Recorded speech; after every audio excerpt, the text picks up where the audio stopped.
اگلا سوال یہ ہے کہ کسی کا بچہ گود لینا کیسا ہے؟ بچہ کسی کا ہے، پالنے والا کوئی ہے، تو کیا شرعاً اس کی اجازت ہے یا نہیں؟ گزارش یہ ہے کہ کسی کا بچہ گود لینا اور بات ہے،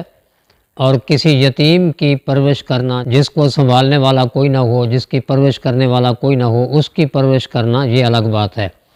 عمومی طور پہ جو بچہ گود میں لیا جاتا ہے، یعنی میرے گھر میں اولاد نہیں ہے تو میں نے کسی اور کا بچہ لے لیا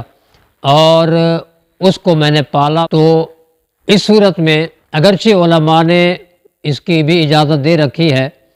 مگر ایسا نہ کرنا بہتر ہے، کیونکہ اس صورت میں بہت ساری اور خرابیاں لازم آتی ہیں۔ پہلی خرابی یہ کہ جو بچہ میں اپنے گھر لایا ہوں، اس بچے کو میں نے اپنے حقیقی باپ کی شفقت سے محروم کر دیا،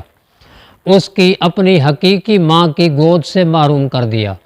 اس کے اپنے حقیقی بہن بھائی یعنی سگے بہن بھائیوں کی محبتوں سے بھی دور کر دیا اور محروم کر دیا۔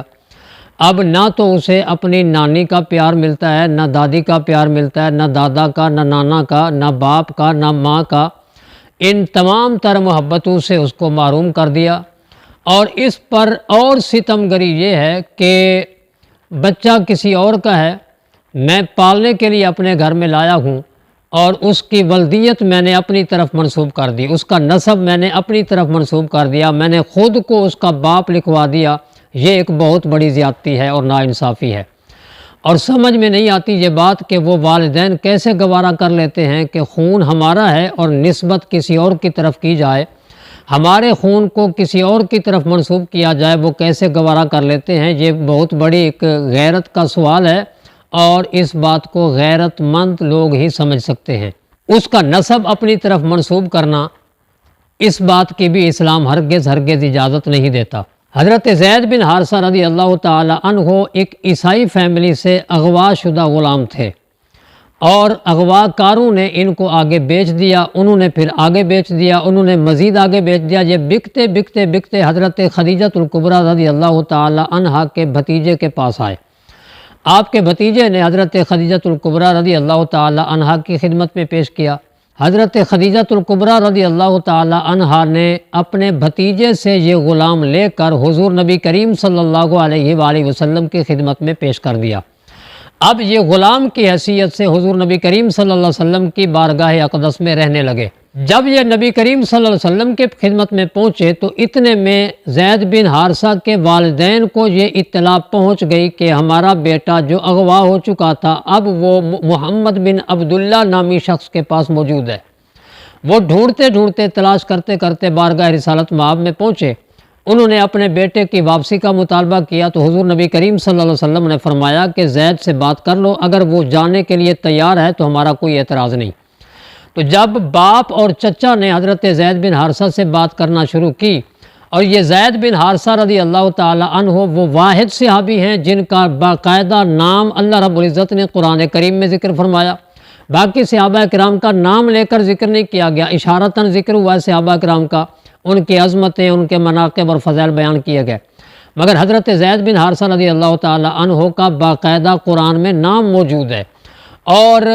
اس کے علاوہ حضور نبی کریم صلی اللہ علیہ وسلم نے جب اعلان نبوت فرمایا، مردوں میں سے حضرت صدیق اکبر رضی اللہ تعالی عنہ، بچوں میں سے حضرت علی المرتضیٰ رضی اللہ تعالی عنہ، عورتوں میں سے حضرت خدیجۃ الکبریٰ رضی اللہ تعالی عنہا سب سے پہلے ایمان لائے، اور ان کے بعد چوتھے نمبر پر اسلام قبول کرنے والے حضرت زید بن حارثہ رضی اللہ تعالی عنہ ہیں۔ اتنی ساری خصوصیات ان کو اسلام نے عطا فرمائی، بارگاہ رسالت مآب سے موصول ہوئیں۔ تو جب باپ اور چچا نے کہا کہ آپ ہمارے ساتھ آ جائیں، ہمارے گھر چلیں، ہم آپ کو گھر لے چلتے ہیں، تو حضرت زید بن حارثہ رضی اللہ تعالی عنہ نے جواب دیا کہ میں جن کا ہو چکا ہوں، اب میں انہی کا ہی بن کر رہنا چاہتا ہوں، مجھے کسی اور کے پاس جانے کی ضرورت نہیں ہے۔ باپ نے کہا کہ میں باپ کی حیثیت سے آپ کو وصول کرنے کے لیے، آپ کو لینے کے لیے آیا ہوں، تو حضرت زید بن حارثہ رضی اللہ تعالی عنہ نے کہا کہ ایک باپ اور ایک چچا یا ایک خاندان تو دور کی بات ہے، پوری کائنات بھی قدمین محمدی پہ قربان کرنی پڑے تو میں کرنے کو تیار ہوں۔ تو حضور نبی کریم صلی اللہ علیہ وآلہ وسلم کو اس بات کی خوشی ہوئی، اور آپ کا باپ اور چچا بھی اس بات پر راضی ہو گئے کہ آپ رسول کریم صلی اللہ علیہ وسلم کی خدمت میں رہ جائیں۔ تو حضور نبی کریم صلی اللہ علیہ وآلہ وسلم نے اس وقت یہ اعلان کیا کہ آج کے بعد میں زید کو غلامی سے آزاد کرتا ہوں اور اسے میں اپنا منہ بولا بیٹا بنا رہا ہوں۔ عرب کا یہ دستور تھا کہ جس کو منہ بولا بیٹا بناتے اس کا نسب بھی اپنی طرف منسوب کر دیتے۔ تو لوگوں نے حضرت زید بن حارثہ رضی اللہ تعالی عنہ کو زید بن محمد کہنا شروع کر دیا۔ اللہ رب العزت نے سورہ احزاب کی آیات بینات نازل فرمائی۔ ارشاد باری تعالیٰ آیت نمبر 4 اور آیت نمبر 5 میں ارشاد فرمایا کہ وَمَا جَعَلَ أَدْعِيَاءَكُمْ أَبْنَاءَكُمْ، اور تمہارے منہ بولے بچوں کو، بیٹوں کو تمہارا حقیقی بیٹا نہیں بنایا گیا۔ ذَلِكُمْ قَوْلُكُمْ بِأَفْوَاهِكُمْ، یہ تمہارے منہ کی باتیں ہیں۔ وَاللَّهُ يَقُولُ الْحَقِّ، اللہ رب العزت سچی بات ارشاد فرماتا ہے۔ وَهُوَ يَهْدِي السَّبِيلَ، اور وہی سیدھی راہ کی طرف ہدایت دیتا ہے۔ ادعوا لآبائہم، ان بچوں کو ان کے حقیقی باپ کا ہی کہہ کر پکارو، یعنی ان کا نسب ان کے حقیقی باپ کی طرف ہی منسوب کرو۔ هو اقسط عند اللہ، اللہ کے نزدیک یہی انصاف ہے۔ فإن لم تعلموا آباءهم فإخوانكم في الدين ومواليكم، اگر تم ان کے باپ کو نہیں جانتے کہ اس کا باپ کون ہے، کوئی ایسا بچہ مل جاتا ہے جو لاوارث ہے، جس کے باپ کا علم نہیں ہے، تو فرمایا کہ وہ بھی بچہ تم اپنی طرف منسوب نہیں کر سکتے، اس کا نسب اپنی طرف منسوب نہیں کر سکتے، بلکہ وہ بچہ تمہارا دین میں تمہارا بھائی ہوگا۔ فإخوانکم فی الدین، وہ دین میں تمہارے بھائی ہیں، وموالیکم، اور تمہارے دوست ہیں۔ وَلَيْسَ عَلَيْكُمْ جُنَاحٌ فِي مَا أَخْطَأْتُمْ بِهِ، اور جو تم غلطی کر چکے ہو اس کا تمہیں کوئی گناہ نہیں ہوگا۔ وَلَكِنْ مَا تَعَمَّدَتْ قُلُوبُكُمْ، لیکن جو تم نے اپنے دل کے ارادے سے، یعنی جان بوجھ کر جس کی نسبت تم نے اپنی طرف کر دی، جس کا نسب اپنی طرف منسوب کر دیا، اس پر بہرحال مواخذہ ہوگا۔ ان الفاظ مقدسہ کے اندر کسی کے بچے کا نسب اپنی طرف منسوب کرنے سے منع فرمایا گیا۔ اگر اس بچے کا نسب آپ نے اپنی طرف منسوب کیا تو اس سے دو خرابیاں پیدا ہوتی ہیں۔ پہلی خرابی تو یہ پیدا ہوتی ہے کہ وہ بچہ اپنے حقیقی باپ کی میراث سے محروم ہو جاتا ہے، اس کی جائیداد سے محروم ہو جاتا ہے۔ میں اگر کسی کا بچہ لے کر اپنے گھر لایا ہوں، میں اگرچہ اربوں پتی ہوں، اور میں اس کا نسب اپنی طرف منسوب کر کے یہ کہتا ہوں کہ میرے مرنے کے بعد یہ اربوں روپے کا مالک بن جائے گا، جبکہ اس کا حقیقی باپ ریڑھی چلانے والا ہے، جب وہ فوت ہوگا تو اس کی میراث سے اس بیچارے کو کیا ملے گا؟ میری میراث سے تو اس کو اربوں مل جائیں گے۔ تو میرے بھائی، اسلام اربوں روپے کی جائیداد کا تقاضا نہیں کرتا، اسلام حقیقی باپ کی میراث کا تقاضا کرتا ہے، اگرچہ وہ چند ٹکے کیوں نہ ہوں۔ حقیقی باپ کی میراث کا اسلام تقاضا کرتا ہے کہ اولاد کی طرف اس کی میراث جو ہے نا وہ منتقل کی جائے۔ جس بچے کا نسب آپ نے اپنی طرف منسوب کیا، اس سے دوسری خرابی یہ پیدا ہوتی ہے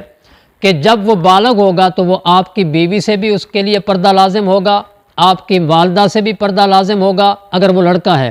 آپ کی بہنوں سے بھی پردہ لازم ہوگا، آپ کی فیملی کی تمام عورتوں سے اس کا پردہ لازم ہوگا۔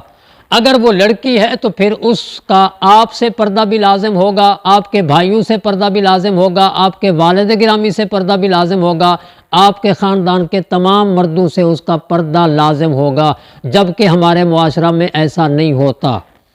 اور یہ ایک بہت بڑی خرابی ہے۔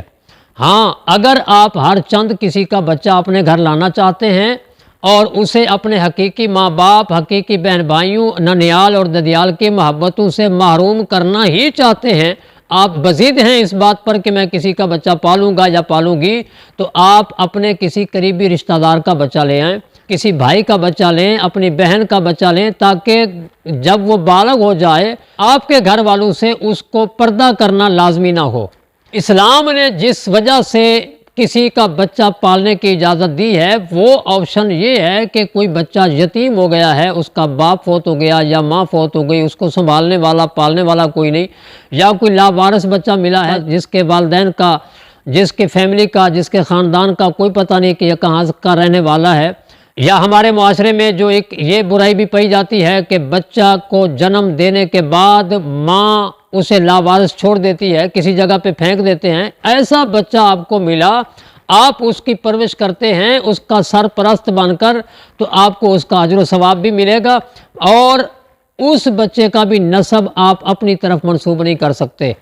اگر اس کا نسب معلوم نہیں ہے تو بھی آپ اس کے سرپرست کہلا سکتے ہیں، اس کے باپ نہیں کہلا سکتے۔ قرآن کریم فرما چکا ہے کہ فَإِن لَمْ تَعْلَمُوا آبَاءَهُمْ، اگر تم ان کے باپوں سے واقف نہیں ہو، ان کے باپ کا پتہ نہیں ہے، تو پھر فَإِخْوَانُكُمْ فِي الدِّينِ وَمَوَالِيكُمْ، وہ پھر دین میں تمہارے بھائی ہیں اور تمہارے دوست ہیں، وہ تمہارے بیٹے پھر بھی نہیں کہلائیں گے۔ اور دوسری صورت یہ ہے کہ آپ کی بیوی نے اس کو دودھ پلایا، اگر آپ کی بیوی کے ہاں دودھ نہیں ہے تو آپ کی بیوی کی بہن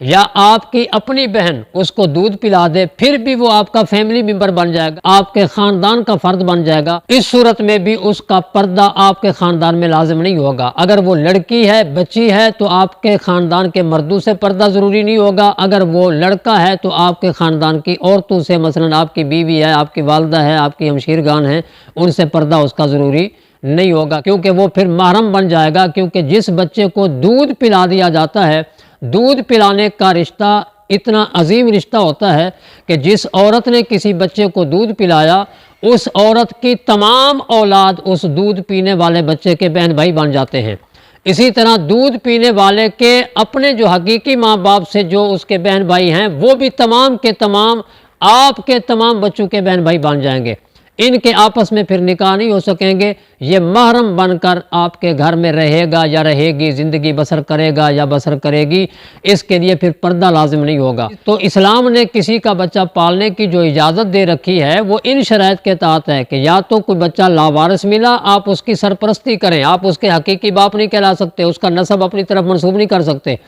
اس کی سرپرستی کریں، اس کی کفالت کرتے رہیں، یا پھر